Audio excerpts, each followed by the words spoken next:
speak to you about cholesterol. Cholesterol may not be the cause of heart disease. The way cholesterol is measured now is outdated.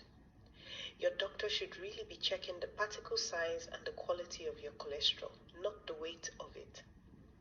1,000 bad particles or 10 good particles could be the same weight. Cholesterol is not a bad thing. It is something our body makes. It has 1,000 functions in our body. It lines every single one of our nerve sheets, part of your cell membrane, and we have 30 trillion cells. Without cholesterol, they can't function. It makes hormones like estrogen, progesterone, and testosterone. Our brain is made up of cholesterol.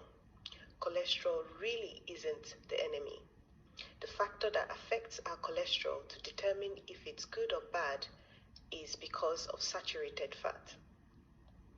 Fat isn't good for lean mass, athletic, hyper-responder. You might have genetic problems with cholesterol. It can be a factor for some, but not the way we used to think. It's not high fat that causes abnormal cholesterol. It is the high sugar we eat. 60% of our calories are from starch and sugar, causing an abnormal type of cholesterol we don't want.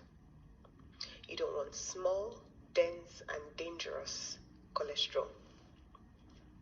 Olive oils, seed oils, and nuts, fish oil, avocados are great for the heart, including coconut oil. Now, for olive oil, I need you to bear in mind that there are many adulterated olive oil. If your olive oil is not in a dark bottle and it's not certified, if it's not, if it doesn't smell rancid, or if it does smell rancid, then you might not get the best, and you want to consume it within 6 months of it being manufactured. So you want to check that the manufacture date is written on it. You also need to make sure that it's not produced, or it hasn't got 3 different countries written on it. It must be from one place. So there are 4 criteria. It must be certified. It must be in a dark bottle. It must be consumed within 6 months of it being manufactured, and you also need to make sure it's not smelling rancid, or it's not rancid. Low fat groups in a study were dying of heart attack and cholesterol issues. So if you're still using vegetable oils or seed oil, there is nothing vegetable or seed in those oil. You want to get rid of them. These are the things that are causing problem. And if you're also eating low fat, like I said, even if you don't eat, even if you don't, you need to know that your body makes cholesterol. If you eat enough, it would produce less. If you don't eat enough, your body would make it. Okay, you just need to make sure that you're giving it the right ingredient to make the right kind. Trans fat and hydrogenated oil are not good. If you've been listening to me for months now, you would know that I have been harping on about vegetable oil. Please, even if it's the only thing you do for you and your family, get rid of those oil. I have posted some information about how these vegetable oils are made on my Eat to Heal page on Facebook. If you see how they make this oil, you would not touch it with a badge pole. You won't even give it to your children. It is the sugar that you eat that is converting into fat in the body. It's called lipogenesis.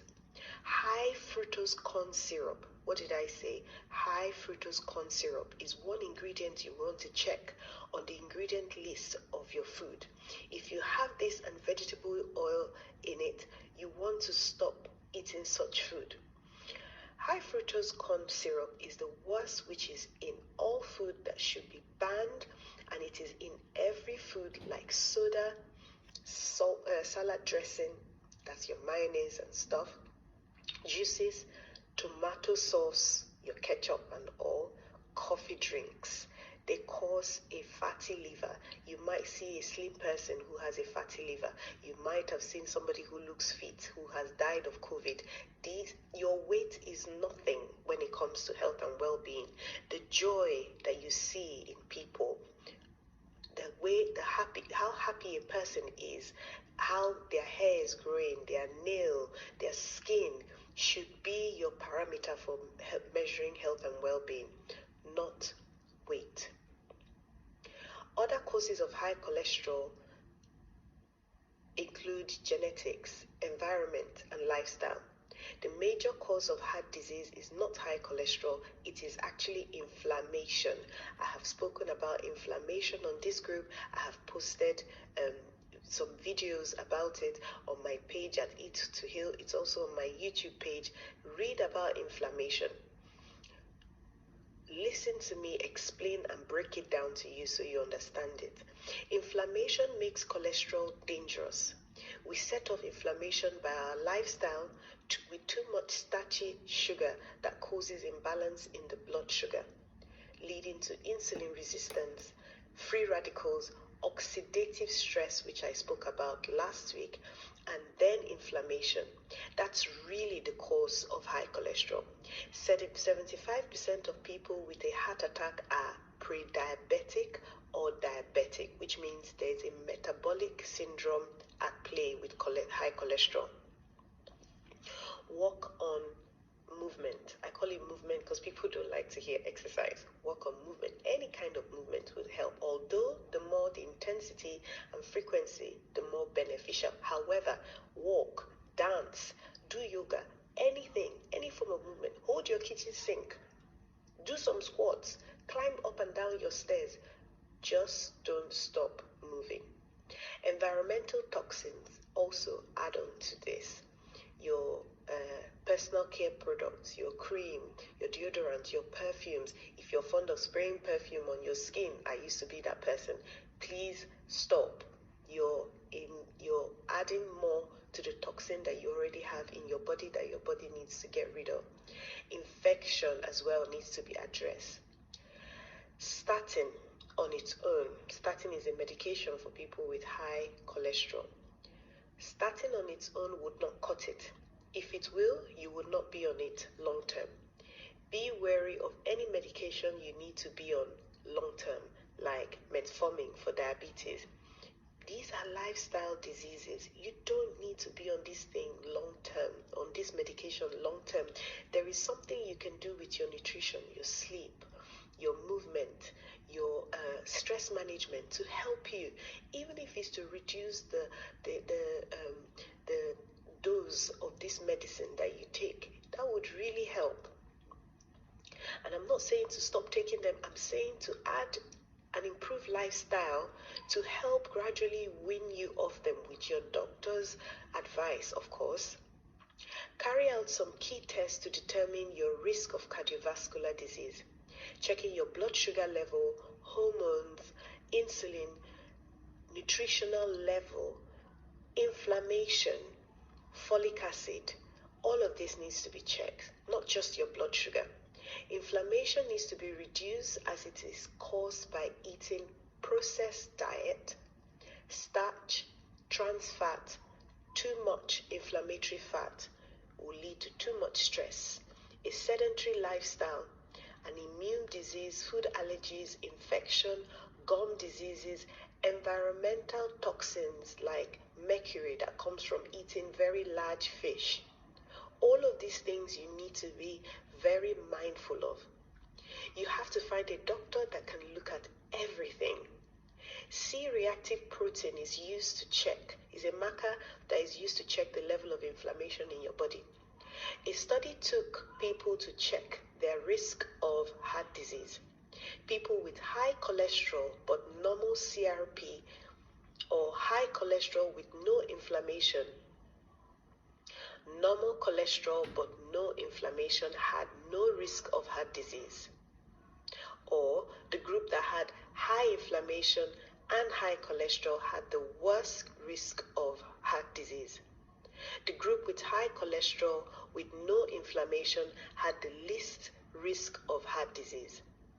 The group with normal cholesterol and with high inflammation had a real risk.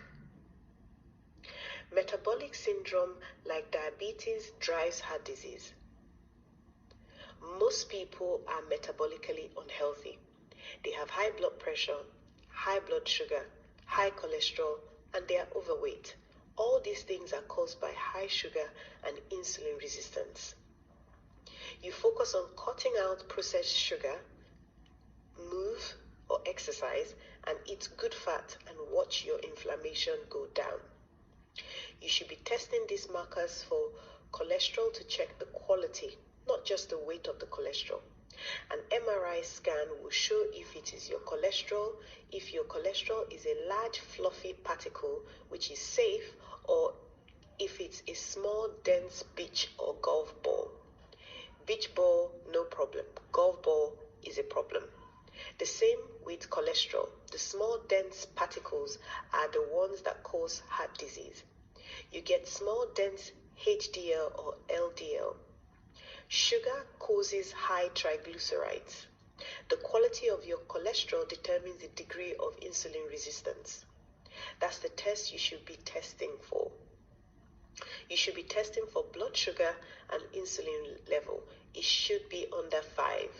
And fasting insulin is also important. There's also a test that checks for your average blood sugar over 3 months. It's called the HbA1c. Prediabetes leads to diabetes, and way before you get diabetes, you get bad things happening to you.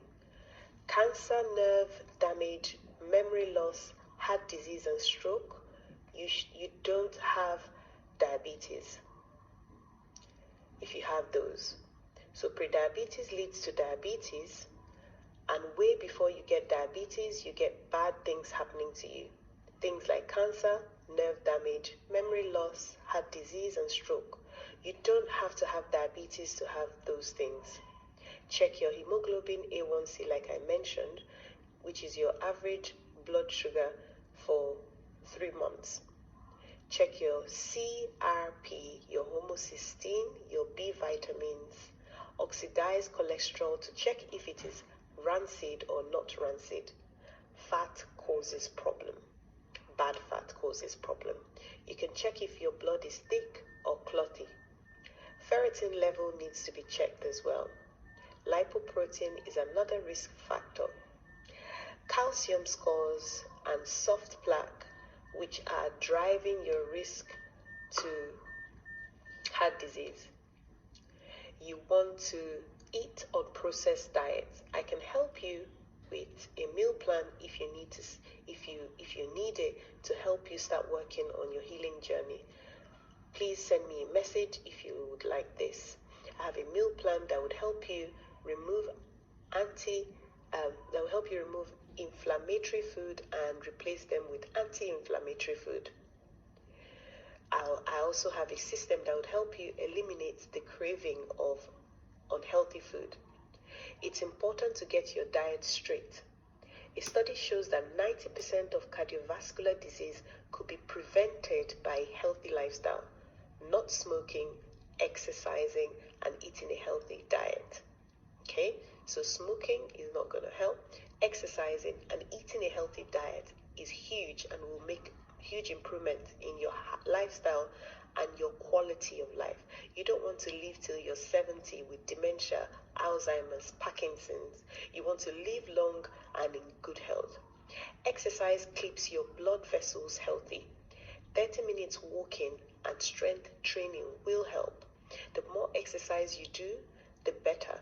Not crazy amounts, but cardio, maybe 3 times a week, and strength training up to 3 times a week as well. If you don't sleep, your risk of death is higher. See, sleep is my favorite thing to talk about. So yeah, it's very important. I personally do between, in fact, if you're not feeling well, you need to double your level of exercise, the amount of exercise that you do. So for example, if you're what's it called, if you're 45, you need to make sure you're doing up to 45 minutes of exercise every day. And when I say 45 minutes, I don't mean running, I don't mean a marathon. If you're ill already, you want to double that amount. Okay? And I'm not saying you should go and run, I'm saying walk, do yoga, do different. You see how you eat a variety of food? That's how you should do a variety of exercise as well, both for your body and your mind. Okay? The right supplements are important too. You want to include vitamin D. Some people may need statin, but it should be the last resort. Statin causes mitochondrial injury, muscle injury. Your mitochondria is where all your energy comes from. And damage, it causes muscle injury and damage. They are not the best to prevent heart attack. They can be helpful. Let me know if you need help with this, and I would give you a food plan that you will find really helpful, especially as we're starting a new year. I really wish you well on your healing journey.